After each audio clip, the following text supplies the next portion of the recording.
मणिपुर एक बार फिर बारूद के ढेर पर खड़ा है। इजराइल, ईरान और हिजबुल्ला के बीच बढ़ती तनातनी अब सिर्फ सीमाओं तक सीमित नहीं रह गई, बल्कि पूरी दुनिया की राजनीति, तेल बाजार और वैश्विक सुरक्षा पर इसका असर साफ दिखाई दे रहा है।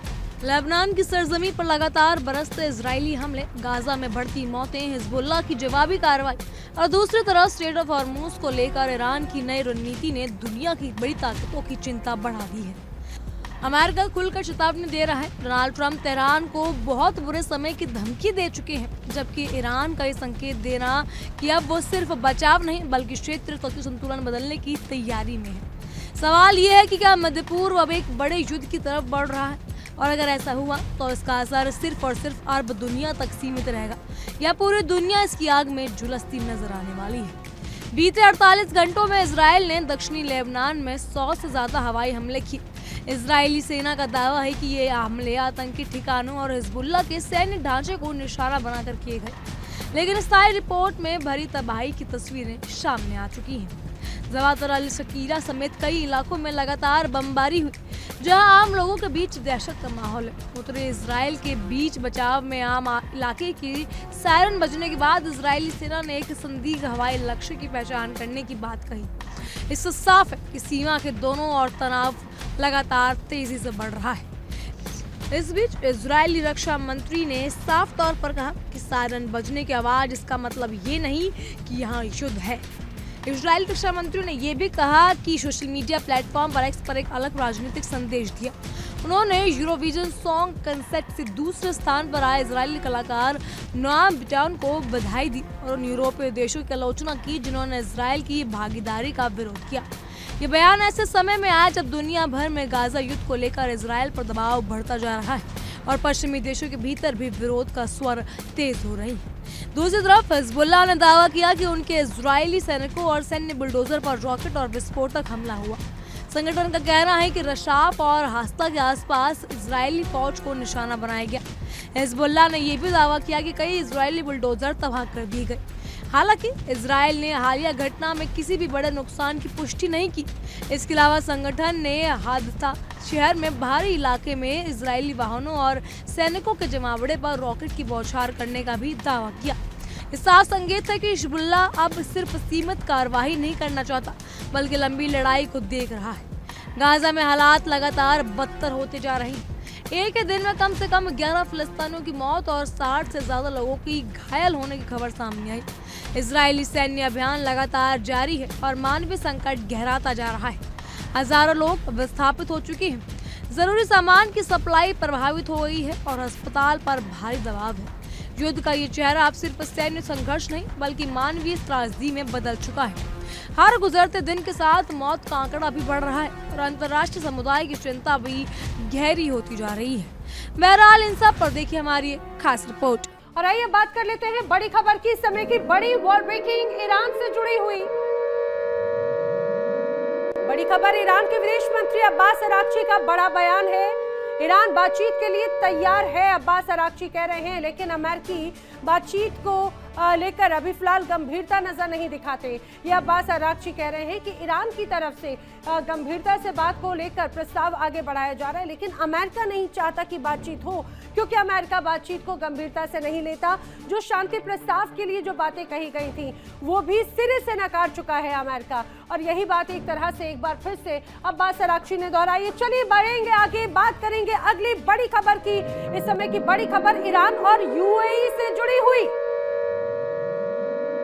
बड़ी खबर। ईरान के हमलों पर यूएई ने दिया है जवाब। हमलों के लिए ईरान के तर्क बिल्कुल मंजूर नहीं है। यूएई को लेकर जो बातें कही गई हैं, हमें जवाब देने का अधिकार है, यूएई कह रहा है। दरअसल जिस रूप में हमलों की बात हुई थी, ईरान की नाराजगी नजर आई थी। अब यूएई का कहना है कि हमलों के लिए ईरान के जो तर्क सामने आ रखे हैं वो कतई मंजूर नहीं है।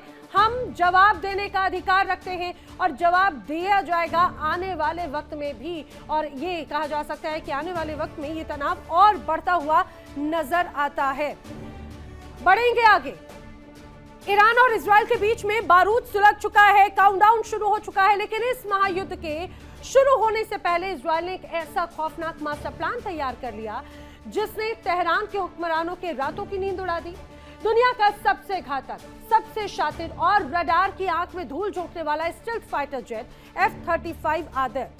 अब इस विमान में इजरायली एक ऐसा देसी जुगाड़ फिट कर दिया है जिसके बाद में ये सुपरसोनिक शिकारी बगैर रुके, बगैर थके सीधे ईरान के घर में घुसकर शिकार करेगा। अब ना हवा में ईंधन भरने का झंझट, ना पकड़े जाने का डर। इजरायल ने अपनी सबसे बड़ी ताकत को महज ताकत में बदल दिया। आखिर क्या है इजरायल का ये खुफिया मिशन, देखिए रिपोर्ट।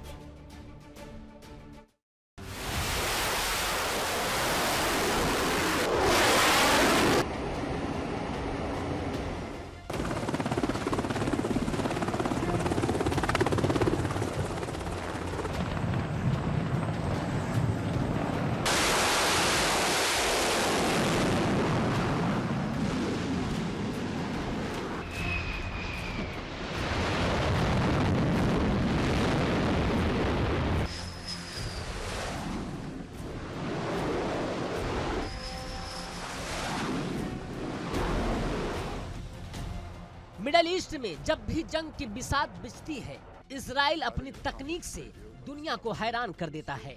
इस बार भी यही हुआ है। ईरान पर अंतिम प्रहार करने से ठीक पहले इजराइल के रक्षा मंत्रालय ने रक्षा क्षेत्र की दिग्गज कंपनी एल्बिट सिस्टम्स की सहायक कंपनी साइक्लोन के साथ 100 मिलियन शेकेल यानी कि करीब 14 मिलियन डॉलर का एक महा समझौता किया है।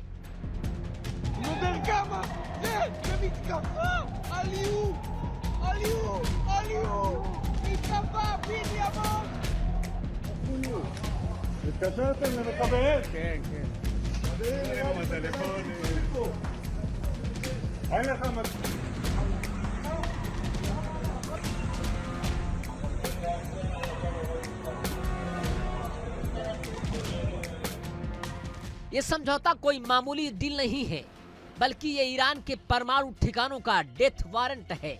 इस डील के तहत इजराइल अपने F-35I आदिर फाइटर जेट के लिए विशेष एक्सटर्नल फ्यूल टैंक यानी कि बाहरी ईंधन टैंक बनाने जा रहा है। ये वो देसी जुगाड़ है जो इस विमान की रेंज को कई 100 किलोमीटर बढ़ा देगा।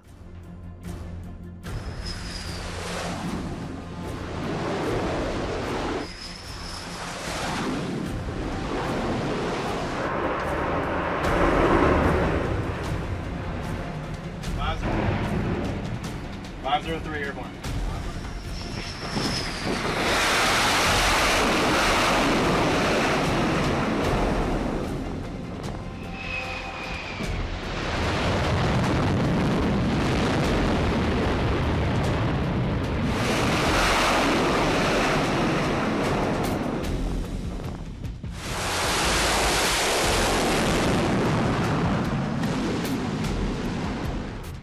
इस पूरी रणनीति को समझने के लिए आपको F-35 की सबसे बड़ी कमजोरी को समझना होगा। इस पूरे संकट के बीच एक और मोर्चा है जो सबसे ज्यादा चिंता करने का कारण बन गया, वो है स्ट्रेट ऑफ हॉर्मुज। ईरान के इस रणनीतिक समुद्री रास्ते पर नए नियम लागू करने की योजना का ऐलान। दुनिया के लगभग 20% तेल सप्लाई की इसी रास्ते से गुजरती है।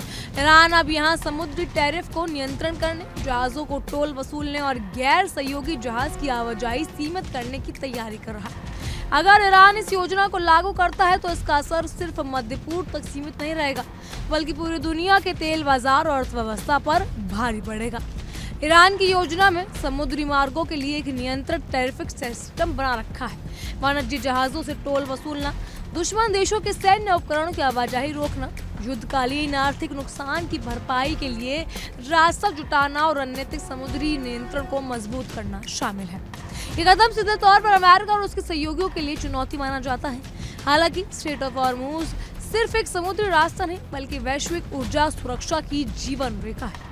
अमेरिका के राष्ट्रपति डोनाल्ड ट्रंप ने ईरान को कड़ी चेतावनी देते हुए कहा कि अगर तनाव बढ़ता है और कोई समझौता नहीं हुआ तो ईरान को बहुत बुरे समय का सामना करना पड़ेगा। ईरान पर ट्रंप का ये बयान ऐसे वक्त पर आया जब ईरानी अधिकारी लगातार ये दबाव कर रहे हैं कि दुनिया का शक्ति संतुलन बदल रहा है और पश्चिम प्रभुत्व कमजोर पड़ रहा है। ट्रंप ने कहा कि ईरान के साथ बातचीत आसान नहीं है, क्योंकि वो बेहद अनुभवी, इतिहास और हर रणनीतिक पहलू को अच्छी तरह समझता है। उन्होंने ये भी माना कि किसी भी समझौते के लिए लंबी और गंभीर वार्ता जरूरी है। इस बीच विशेषज्ञों का मानना है कि मौजूदा संकट सिर्फ पारंपरिक युद्ध तक सीमित नहीं है। अब यह लड़ाई की दिशा तेजी से बदल रही है। कम लागत वाले लेकिन बेहद प्रभावी ड्रोन युद्ध और multi layer missile defence system में संघर्ष की नई पहचान बन चुके हैं। रिपोर्ट्स के मुताबिक हिजबुल्लाह 300 से 400 डॉलर की लागत वाले फाइबर ऑप्टिक एक्वी ड्रोन इस्तेमाल कर रहा है, जिससे कुछ ही इजराइल सुरक्षा कवच में वो बेहदने में सफल हो रही है। वहीं इजराइल दावा कर रहा है कि उसने आने वाले 90% से ज्यादा ड्रोन इंस्पेक्टर कर लिए हैं। अमेरिका और उसके सहयोगियों के अब ये नए एंटी ड्रोन और मिसाइल सिस्टम तैनात कर रही हैं ताकि ईरान समर्थित खतरों का मुकाबला किया जा सके। लेबनान में युद्ध विराम को 45 दिनों के लिए बढ़ाने की खबर भी सामने आई है, लेकिन जमीनी हालात कुछ और ही कहानी बना कर रहे हैं। एक तरफ युद्ध विराम की बात हो रही है, दूसरी तरफ लगातार हमले और जवाबी कार्रवाई जारी है। यही वजह है कि मध्य पूर्व में स्थायी शांति की संभावना फिलहाल बेहद कमजोर दिखाई दे रही है। आज हालात ऐसे मोड़ पर हैं जहां एक छोटी सी चिंगारी भी पूरे क्षेत्र को युद्ध की आग में झोंक सकती है।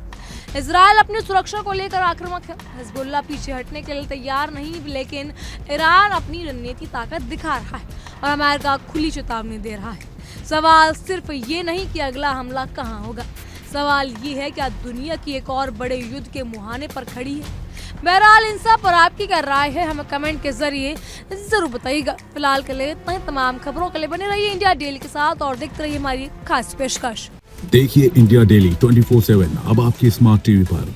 इंडिया डेली मौजूद है सभी डिजिटल प्लेटफॉर्म पर लाइव और लगातार। इंडिया डेली 24/7 हर दिन राष्ट्र को समर्पित।